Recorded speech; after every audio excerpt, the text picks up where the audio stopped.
Agora mesmo. Ollos son, compañeiro, os de Rosa, que está aquí comigo, que me está amosando todo como está este teito. Bueno, teito non hai, Rosa. No, de teito non hai. Pero que pensas que pasou aquí? Un remuiño que foi o que fixo tirar este teito dos trasteiros? Eu penso que sí, que aquí que tuvo que ver un remollino, porque non me explico como poido levar nada máis que este trozo do tellado. Que pasou? Cal foi a consecuencia? Estámoslo vendo, non? Quer dicir, os trasteiros mollados, cales son as consecuencias? Os mollados son porque non teñen techo. Entonces, isto agora cae a auga, cae pos pisos de abaixo, pos dous pisos de abaixo, pos quintos. Un o da túa filla? Exactamente, un o da miña filla. E como está vivindo ela? Pois imagínate, que ten todo piso desfeito, con 20 bañeras, con goteiras, pero bueno, foi así, é que llevamos facer, non houve desgracias personales, pero agora hai que vivir o resto, agora hai que desfacelo todo para volver a facer todo novo. Nada disto que hai dentro dos trasteiros vale? Nada, nada. E do piso tampouco, porque portas hinchadas, os marcos das portas, despois os muebles todos cobertos, pero bueno, iso ao fin e ao cabo, cobertos con plásticos, pero bueno, pero as portas ou as divisións que ten de pladura e todo iso, pois hai que, haberá que revisar a ver como quedan, cando isto esteña listo, porque mentres que non se vai a alerta, tampouco non se pode vir traballar aquí.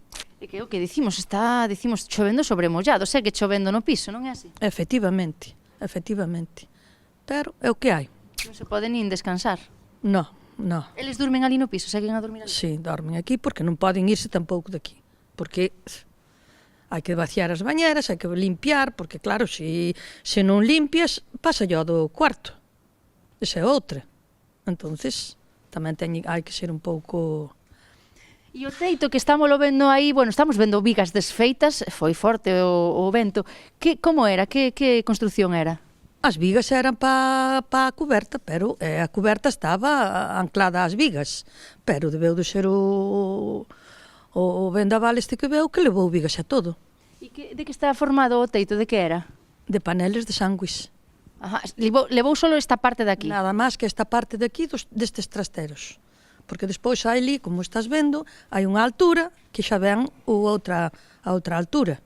Pero levou, colleuna por un lado e levouna.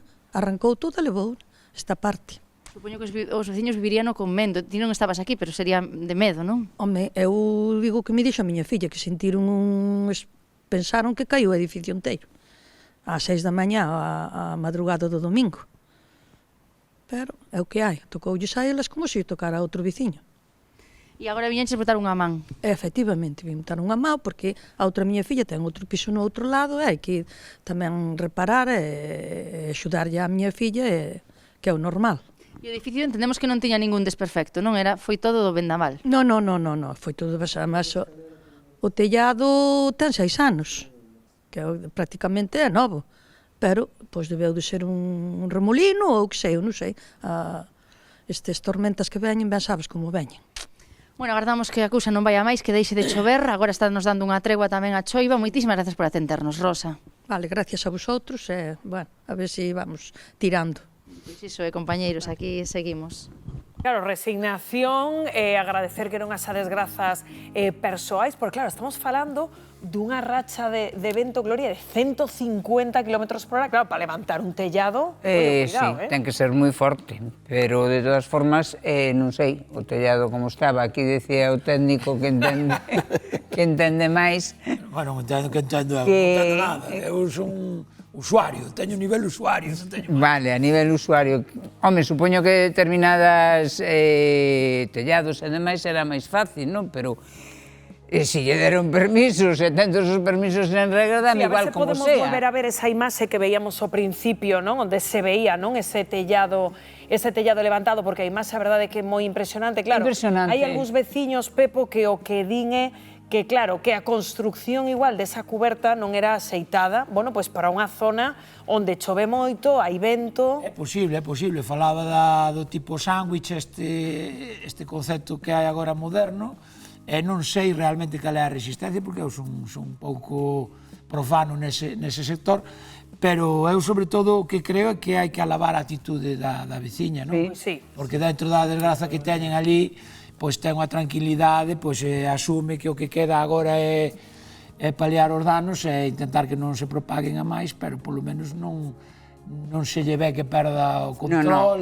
O control vaise perdendo, Pepo, a medida que vas chamando a sitios que se supón o teu seguro, a non sei que, entón empezan a dicir tes que pedir un certificado a Meteo Galicia, que se non sei que, non entendes nada, a letra pequena chino, claro, entendes? E veste que ven a seguinte, porque xa sabes que hai un tren, non? Se te dixeron que hai un tren de borrascos, aquí marcha este, chega outro, o sea, non se sabe. Claro, é que de feito hai o que dicía, que están agardando aínda que veñan os peritos por a outra borrasca. Logo falaremos máis polo miúdo dos seguros, pero Xosé Antón, o sea, que ten que ter en conta calquera que se vexa pois nunha destas, como esa veciña de Burela? Primeiro, deixame contestarlle a Gloria. Chámase burocracia. Non, burocracia. Non, estamos ben, dicíalo ben. A veces é insufrible, ¿no? Sí. Pero a veces Agotador. os profesionais nin entenden os pasos, O sea, Bueno, pero estamos algo... chegando a un momento en que nin os profesionais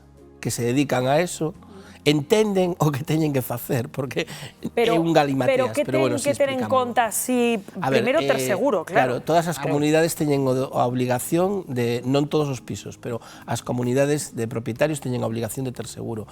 Ese é un tema de comunidade, tamén un tema do piso da filla da señora, dos quintos, non? Pero un tema de comunidade, consecuentemente a comunidade terá o seu seguro, e nestes casos, cando hai un vendavais e hai ventos de máis de 120 kilómetros por hora, considéranse catástrofe. Sí, porque isto é así, non? E entón vai ao consorcio. Son 120, a partir de 120 kilómetros. E son 119, xa é máis complicado. Había que soprar un pouco máis. Entón, eso vai ao consorcio, e o consorcio tamén xa se encarga de tal. Bueno, pero bueno, e despois hai outro tema que sí que pareceme importante tamén falar, e vos vedes que hai casas que están abandonadas por todo Galicia e que pasan anos, e os tellados van caendo pouquiño a pouquiño. Claro, que é outro tema a E falar. o mellor tamén hai que plantexarse o que estabas dicindo. Claro, é que se estamos contando, non, todos os medios, que cada vez os temporais veñen con máis forza, con máis virulencia, pois igual hai que replantexarse certas construccións. María, porque claro, ven un temporal destos, o que está falando esta muller, electrodomésticos, libros, enseres persoais, todo eso o lixo, claro. Todo eso o lixo, porque ademais aquí en Trasteros é a moitísima xente que garda hoxe moito no trastero, porque no piso non che colle nada, hai xente que ten hasta lavadora, teñen os, pois moito electrodoméstico pequeno, que ao final non che val pa nada, porque están todos estropeados. E a mí non me parece tan difícil que levantar ese tellado, porque algunha racha que houbo onte de 180 km por hora, faiche unha pinza e levántacho, é que anto ese vento non somos nada.